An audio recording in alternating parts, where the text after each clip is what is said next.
Hey everyone, Scott here to discuss The Wolverine, starring Hugh Jackman, Hiroyuki Sanada, Famke Janssen, and Will Yun Lee, and directed by James Mangold. Now, I saw this in theaters when it came out in, I believe, 2013, if I'm not mistaken. And did I like it then? Well, we'll see. Let's talk about it right now. We start off with World War II in Japan, where Logan, returned by Hugh Jackman, saves a man named Yoshida from a bomb drop that almost kills him, but he's a mutant, so he heals quicker than anyone in the world. And to be honest, I wasn't too comfortable with this opening, because in World War II, we bombed Japan after the events of December 7th, 1941 in Pearl Harbor, and Logan is trapped in a well. And it wasn't for me too comforting. Logan dreams of Jean Grey returned by Famke Janssen at times throughout the movie, and that kind of bothers me as well.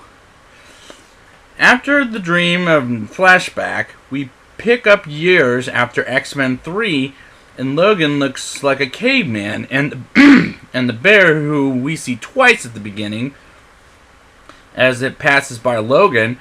And when he kills it, but some hunters didn't check to see if it's dead, and just shoots a deadly poisonous arrow that's illegal, and he gets attacked by the hunters at a bar, and Yukio, who can read the future, and I'm not sure how to feel about her so far, but the scene I liked because Logan almost gets himself killed until she comes in. Well, I wouldn't necessarily say killed because he can heal so quickly. Yukio meets Logan and takes him to her employer, Yoshida, who he saved years ago, and who's in Japan now. And what I like about this is how Japan is shown in this movie, because it looks gorgeous. And Logan and Yukio arrive in Yoshida's home, and we meet Mariko, who's Yoshida's granddaughter. And Logan gets his face and body cleaned, and Yoshida offers a full-on life and eventually death, and Mariko is given the business of Yoshida instead of her son, who's Mariko's father, and Yoshida's son is I honestly didn't like that character too much. Yoshida dies, and his Dr. Green, who I'm going to call Viper throughout the movie, poisons Logan so he can be alive again because he doesn't want to die, and Logan refuses to give him his metal claws. And I like how Logan doesn't give up being the Wolverine, but what will be a problem is we're at Yoshida's funeral and Logan gets shot and never heals because she put a mini spider robot in his heart. And the actress who plays Viper doesn't pull off the villainous character that great. And Logan is wounded, and I'm thinking this movie kind of drags. But I do like the action in Logan and Halida, played by Will Yun Lee, versus the ninja assassins. The fight on the bullet train looked very green screen to the point it looked really bad. The fact that they're going super fast while having this fight was too preposterous. Then Logan and Mariko go on the way to a secret house, and stop at a love hotel for couples was a little too silly for a movie that's too dramatic about if Logan will live or die. Well, that comes in Logan, but we get to the secret house. The movie slows down in a way it kind of drags. Meanwhile, the father hires the police to search for Mariko, and Viper and Halida tried to find Logan in this movie, and again, it drags. Mariko was offered the CEO of Yoshida's company by her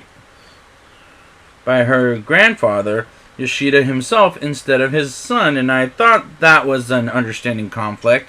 And I like that after Logan chops a tree in the middle of the road off, and then we move on to a flashback years ago with Logan and Yoshida in the well, and Yoshida gives the sword to Logan, and Logan tells him to keep it safe and someday he'll come and get it.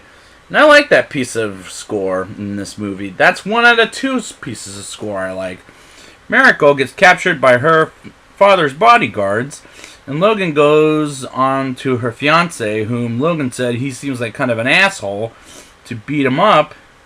And Yukio takes him there and learns the father is the one who's trying to kill Mariko, because both he and the fiance put a hit on her because Mariko is becoming the CEO of Yoshida, and that felt like a stupid plan to put a hit on Mariko because of some company your father owns.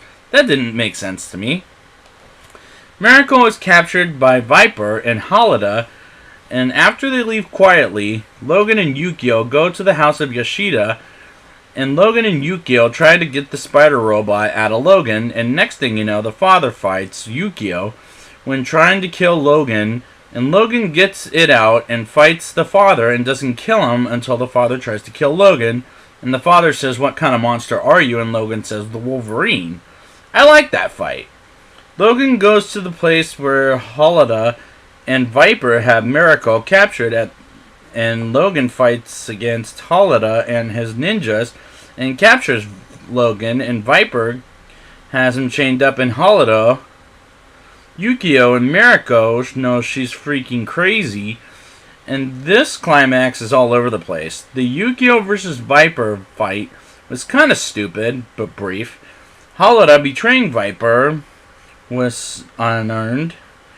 And Logan versus Yoshida was the most interesting out of any of these climaxes. And yes, Yoshida is alive. Still, Halida is dead and Viper looks like a damn lizard. And Logan gets his metal claws out of him and uses bone claws again, which was pretty tacky. And Yukio and Mariko stop Yoshida, and Logan kills him, and that was pretentious. And Logan lets Jean go, which that did feel like a good choice. And Logan goes on a plane to go back home with Yukio, go with him as a bodyguard, which was not too fulfilling because we never see her again. And credits roll to a second piece of score I did like. During the credits scene is Logan being confronted by Magneto and Professor X alive after X-Men 3 about what does happen in the future, which will be discussed next week, but I like this as a cliffhanger. Now it's time for the rating. I'll give this movie a 4.8 out of 10. It's bad, but not as bad as Wolverine Origins. The CGI looked bad. That train fight sequence looked rather green screen. I didn't like the fact that Jean Grey is in this movie, and I did like two pieces of score. In this movie, and Viper is not that great of a villain, and I like the story in the comic books, but it's not told here very well, in my opinion. So I would like to thank you guys for joining me, and next week we'll be back with X-Men Days of Future Past. And until next time, we end the show with